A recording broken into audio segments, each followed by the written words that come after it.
So expander implants, typically a two-stage procedure. The expander is used to stretch the skin and reestablish the bra that the breast used to live in. Often we combine it with something that's called acellular dermal matrix. That is a person who has donated their skin for use in the medical way. The skin is processed so that the cells are completely removed, and then only the support network of the skin is left behind. We use that to help cover an implant. Silicone or something implants are then placed in the second operation. So here's the idea of that. Over here, this is the pectoralis muscle, which is a chest muscle. Here's that sort of cover of skin that we're putting in with the expander underneath. This is sort of the appearance that you can find afterwards.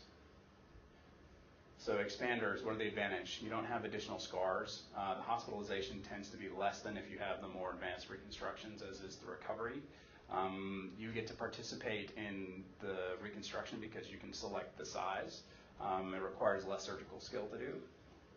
The disadvantages are an expander is something that starts off small and gets expanded with time. So during your follow-up period, you'll have multiple times where you come in and we add volume to them.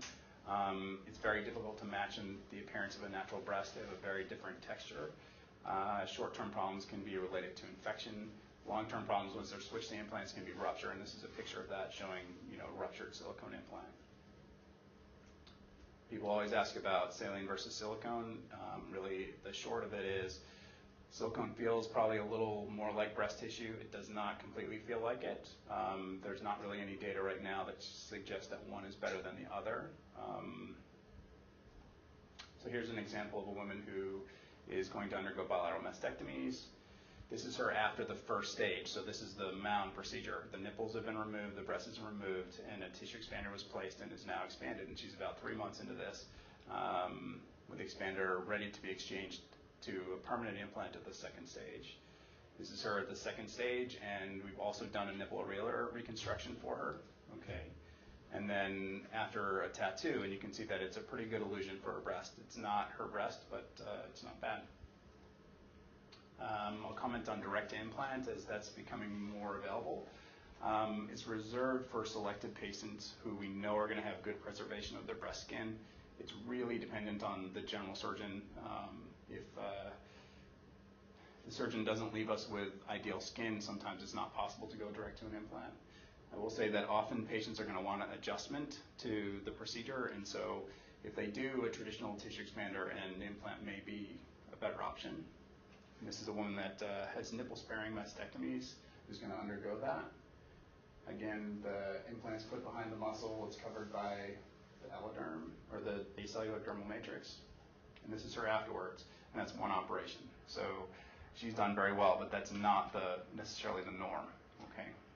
Let me jump in because I think it's important what Bryce just talked about. Number one, maybe you'll say a word a little bit about nipple-sparing mastectomies that's evolving.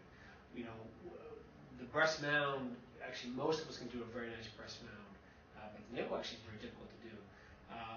But if you think of the breast as the skin is a three-dimensional envelope that's around the breast. Nowadays, most breast surgeons, general surgeons, will do a skin-sparing mastectomy. So you think of it as scooping up the breast tissue. In the case of infiltrating ductal cancers too, they would also remove the whole nipple areola. And in the old days, they weighed some more skin. So when they close, a lot of the three-dimensionality of the breast from the side is gone. So that envelope is tighter.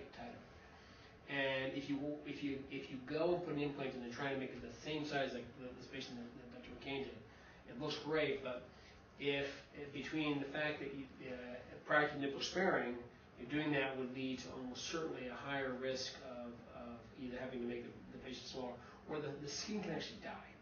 So we oftentimes will put a tissue expander in, which is, think of a tissue expander as an empty breast implant that would eventually add fluid to, just through the skin, through an injection port after surgery. But when a mastectomy is done, a level of blood supply to that skin has been taken. And so, doing these the nipple sparing approach and a direct implant is really, really nice. We both have done several of these patients, and they can get incredible results. Okay, and so oftentimes we need a second operation anyway. And if you push the envelope too much, no pun intended, you're going to end up with some of the mastectomy flap, skin dying. And then it's very surgical dependent on our oncologic colleagues. Hope that helps. All right. I'm going to talk a moment about the latissimus flap. It is a back muscle flap. We almost always combine it with an expander or an implant. The latissimus sort of protects the implant and may improve its longevity. It has a nicer appearance or a softer appearance than implants alone. It allows for immediate reconstruction, sometimes not having to use an expander. Advantage of it can improve aesthetics. It's helpful in patients who have prior radiation. It's a really excellent sort of plan B if other options are sort of exhausted.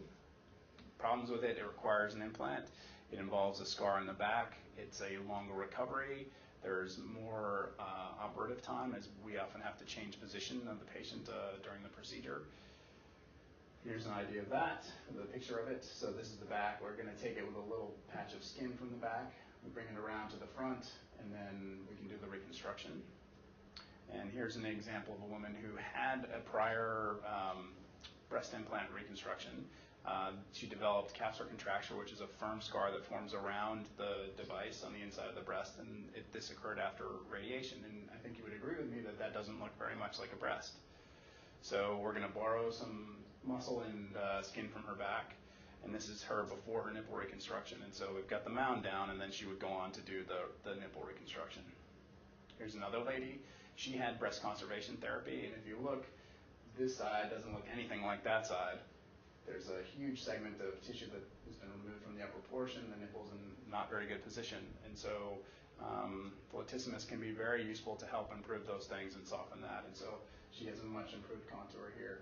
Granted, you can see that sort of island of skin, but in 6 months' time or so, or a year's more time, that scar will fade more, and she'll have a much more natural appearance.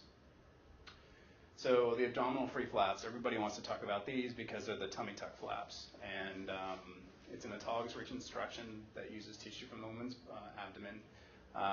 The skin tone and texture is very similar to breast tissue. A byproduct of it is really the tummy tuck, like we talked about. There are multiple sort of variations or flavors of this. One is called the free tram flap versus a DIEP flap versus an SIE flap. Really, the specifics of that is maybe a little beyond this discussion, but it can all be used. This is the idea of the free tram. And in this picture, you're seeing the rectus muscles, which are the six-pack muscles hiding underneath your skin.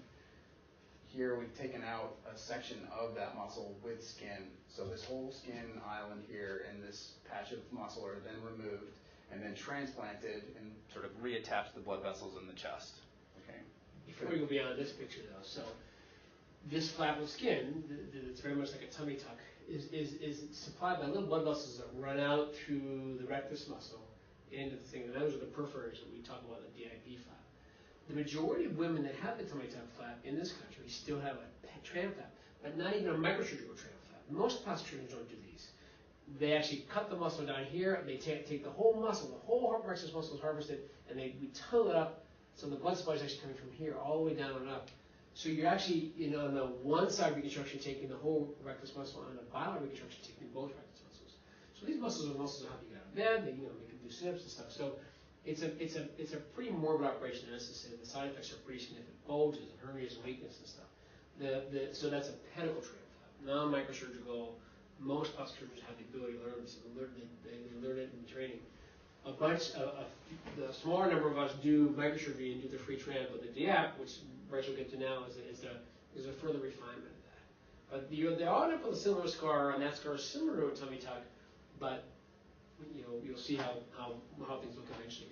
That's an important point. So we want to try when we do these perforator flap, what we're trying to do is save as much muscle as possible, so a woman has no significant functional loss of the abdominal wall. That being said, the free tram, and for that matter, a pedicle tram, can give you a nice reconstruction. And I'm going to show you an example of a free tram.